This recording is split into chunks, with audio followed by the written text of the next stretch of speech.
Good morning, everybody. Today is April the 6th, 2025, and you are live with Bob Phibbs, the Retail Doc. Do me a favor and type in where you are joining me from in the world. I know we are live across YouTube, across Facebook, and LinkedIn, all at the same time. So we get viewers from all over. And if you're watching this on the replay, that's fine too. Do me a favor and let me know where you are joining me from as well, because it's just always great to know. And by the way, while I'm live, you can ask any questions live in the comments. Now, some of you may notice a little note saying you have to accept StreamYard. That's who I use to broadcast for comments. That's the way they can be posted. But other than that, it's been a while since I've seen you. Last month, we didn't get enough questions. So it's been 2 months since I've seen you. And of course, the big news for everybody is tariffs. I did a little poll for all of you that asked, are you worried or not worried about tariffs? A couple days ago, 77% of you are worried about tariffs. And, I think that's reasonable to say. 1 in 4 jobs in America is related to retail. Retail is the largest single employer across the United States as a category. And so everyone's looking to how is this going to affect shoppers? And it's scary. Because Walmart can go through and they're saying how they're going to negotiate, and Amazon's trying to negotiate so that they're going to push their suppliers to eat part of that. But the reality is you can't. And I mean you, meaning anyone other than the big ones: Target, Walmart, Amazon, probably Costco.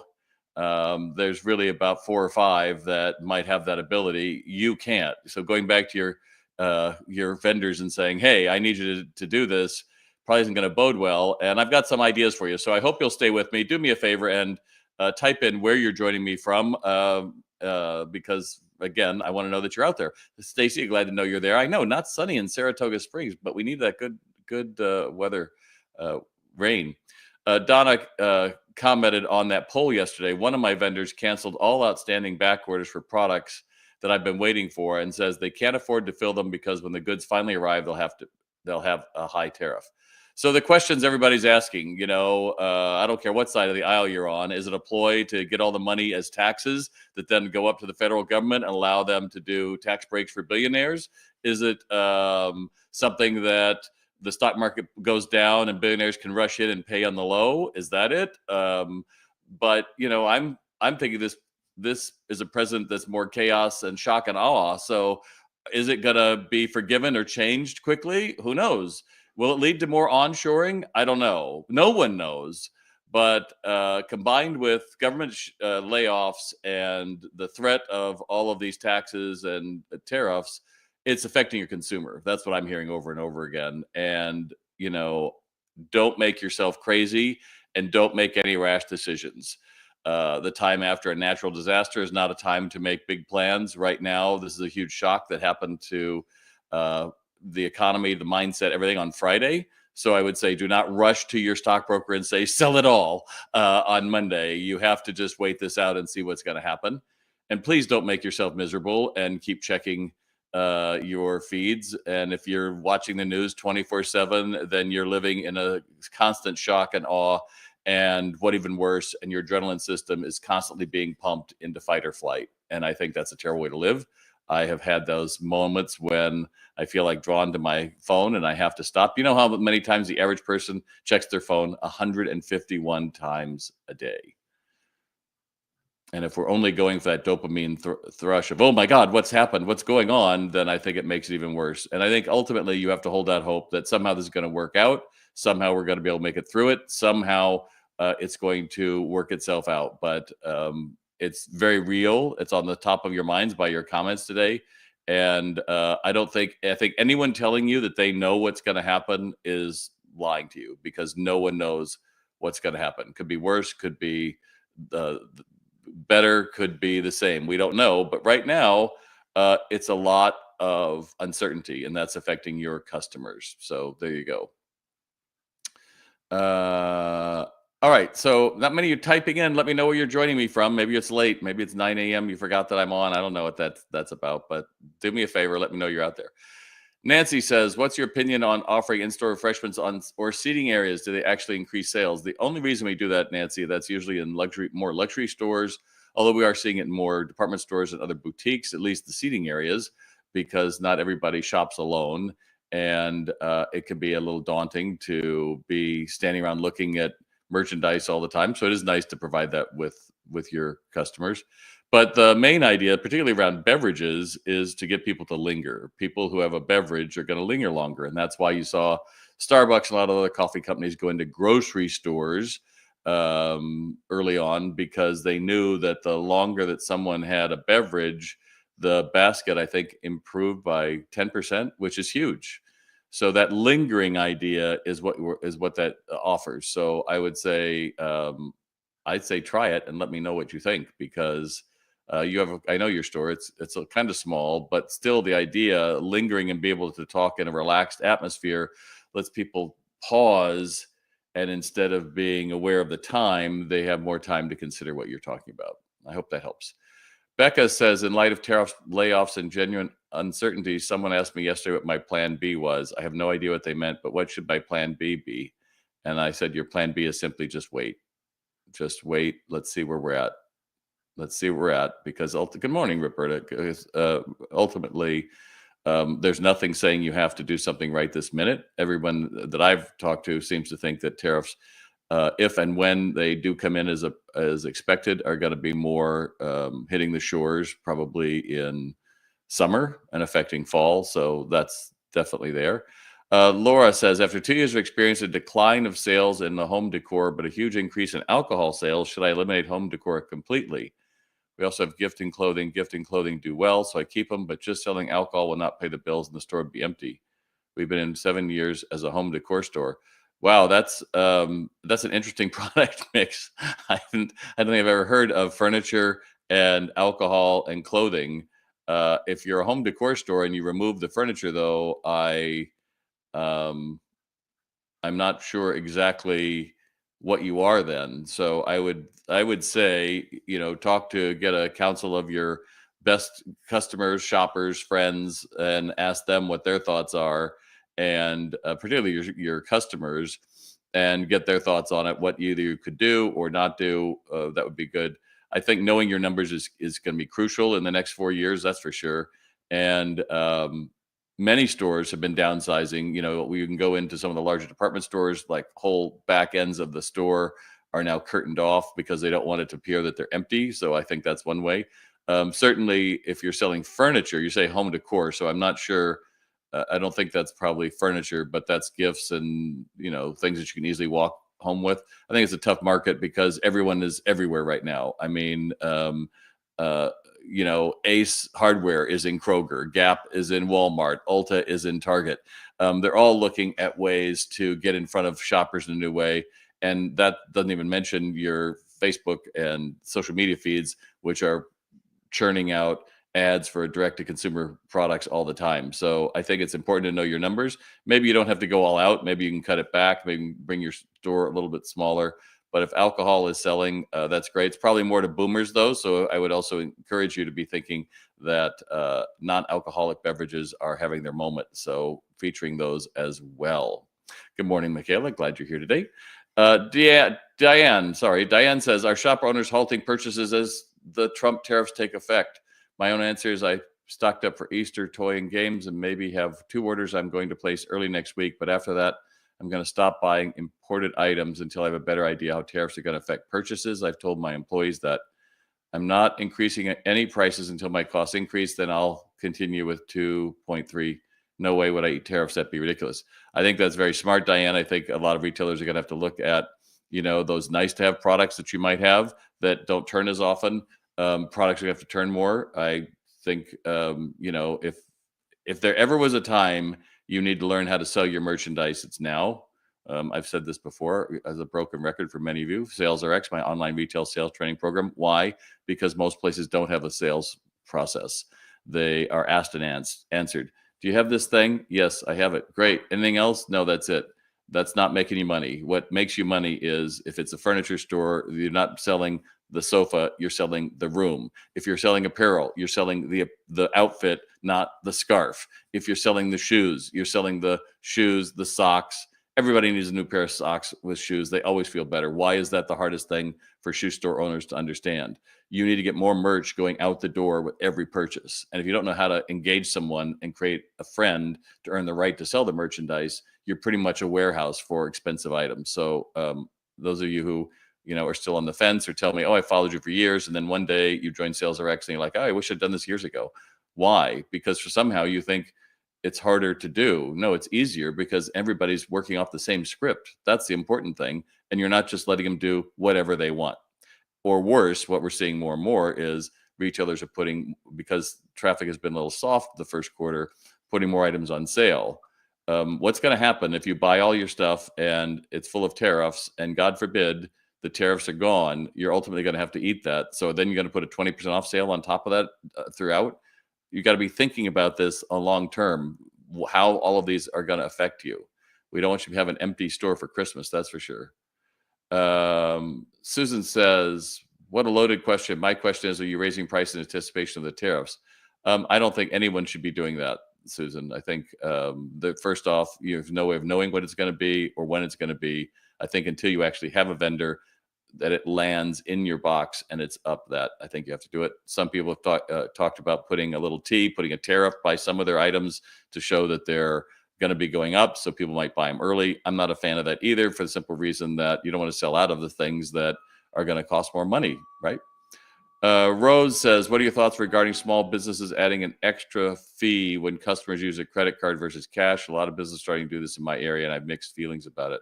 Rose, I think it's the worst thing you can do, and I don't like to purchase things from businesses that do that.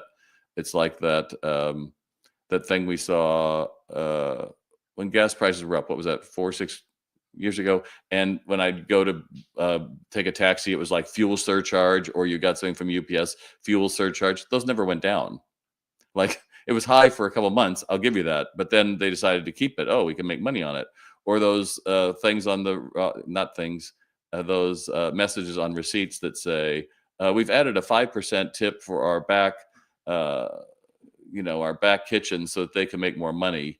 I just think all of those are a way of your last impression of the business is, yeah, it's about us, not you.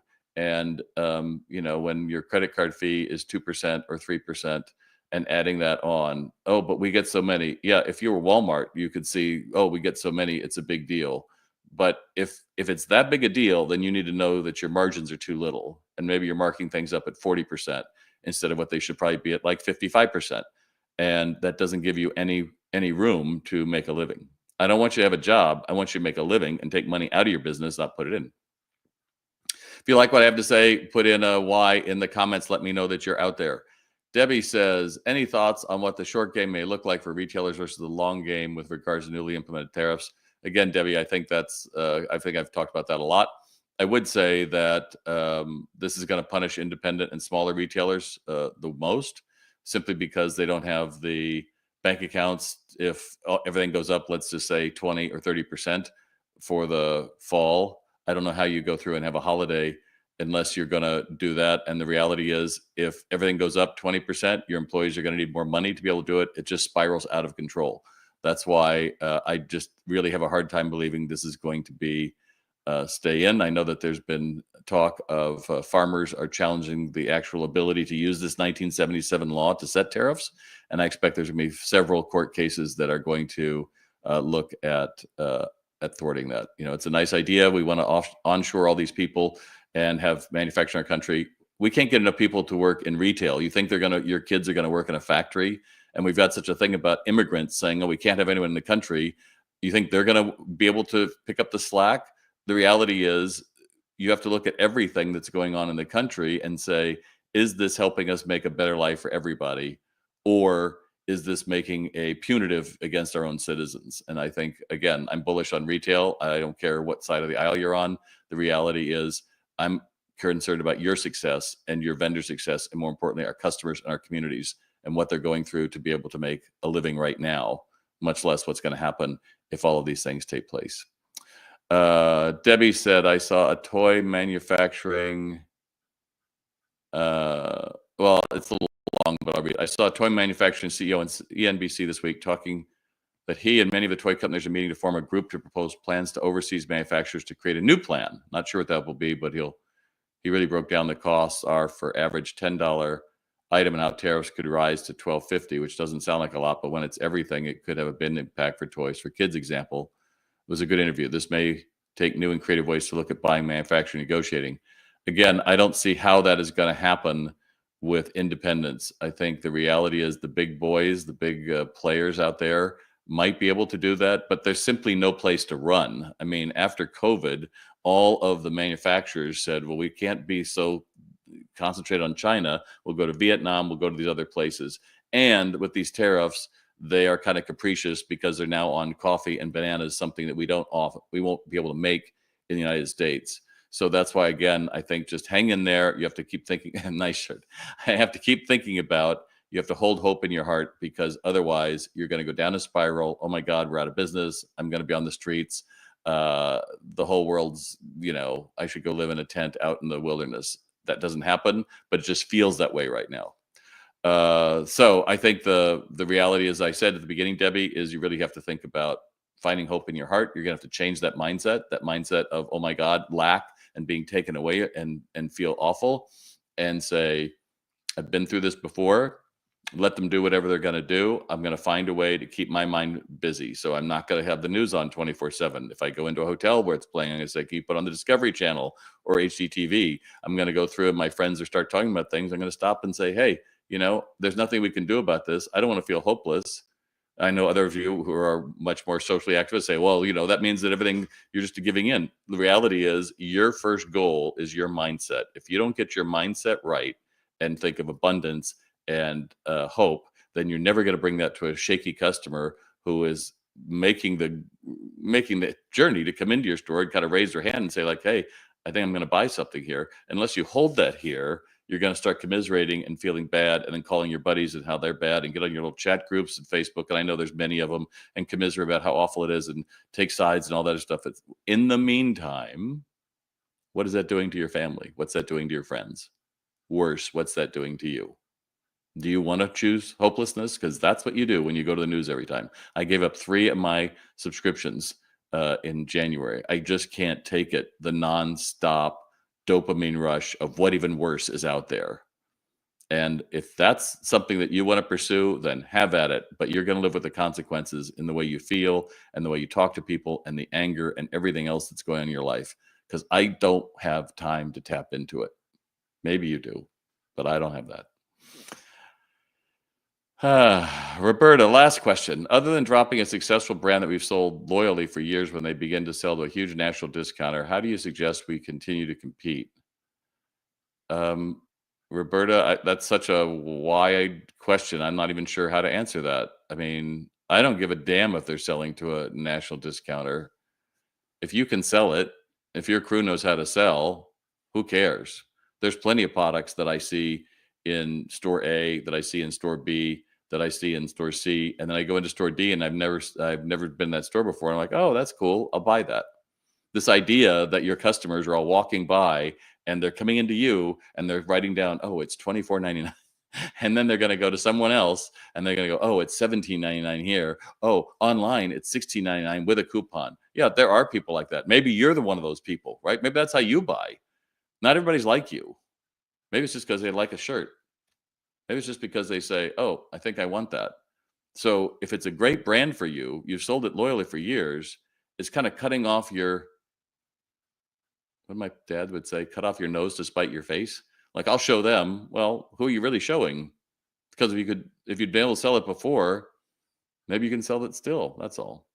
All right. So let's look. You have any questions for me? Anybody have any questions? You can put them in there right now. I'm towards the end of my broadcast. I know I have several of you here. Give me some thumbs up. Give me some love on your platform, whatever you're watching me on, because the algorithm is looking, and it is so hard to get in front of everybody nowadays. That's a whole nother story I could talk to you about Facebook.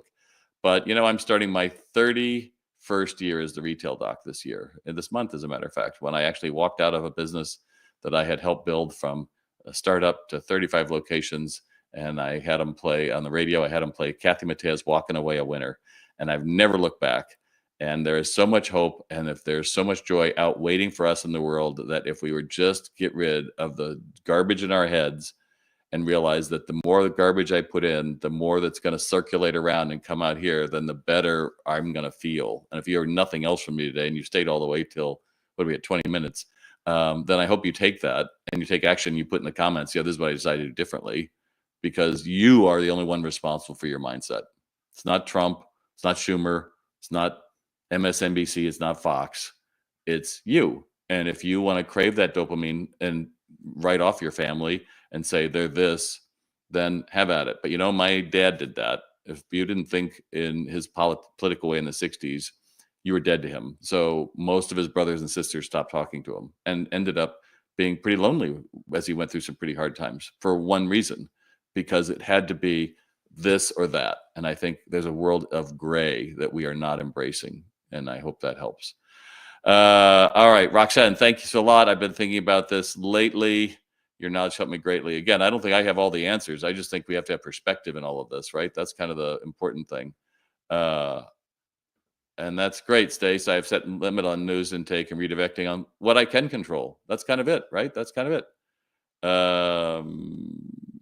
Rachel says, I don't understand why we can't gather our alliances and negotiate like Plaza Accord that Ronald Reagan did so we can increase our export without alienating other nations. But who's going to do that? Tell me, who's going to do that? The reality is we are so fragmented and we all have such different interests and so suspicious of everybody else. The bigger issue is, how do we get this nonsense stopped and make sure that we aren't in this war where it's like that bat. Remember when you were a kid and you had to decide who went first, and you had the bat, and so you kind of go up the bat, and whoever was at the top, that's what we're into, because the more tariffs that we put on our side, every other country is going to do the exact same thing back at us, which means that we are now going to be isolated. And if you're trying to sell your corn or soybean or all the other things that you were worried about 3 years ago, it's exponentially going to be harder, because people are going to say, I don't want to do trade. We're already seeing this with Canadians selling homes in Florida and border towns, not seeing the visits there.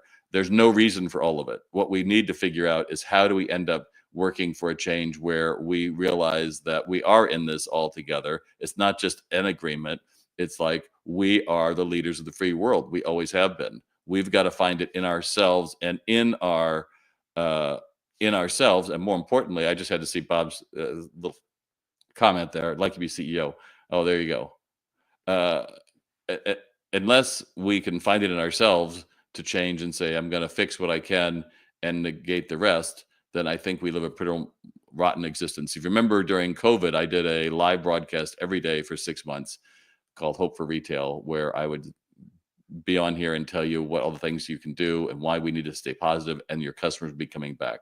We're kind of in the same moment here. We don't know what it's going to be. Just do me a favor. Don't rush to judgment. Don't rush to speculate how it's all going to be terrible, and just try to keep your mind in the place that, what if something else is waiting for me that could be better? If you approach the day with that, you're going to be successful. I'm Bob Phibbs, the Retail Doc. Thanks for joining me this morning.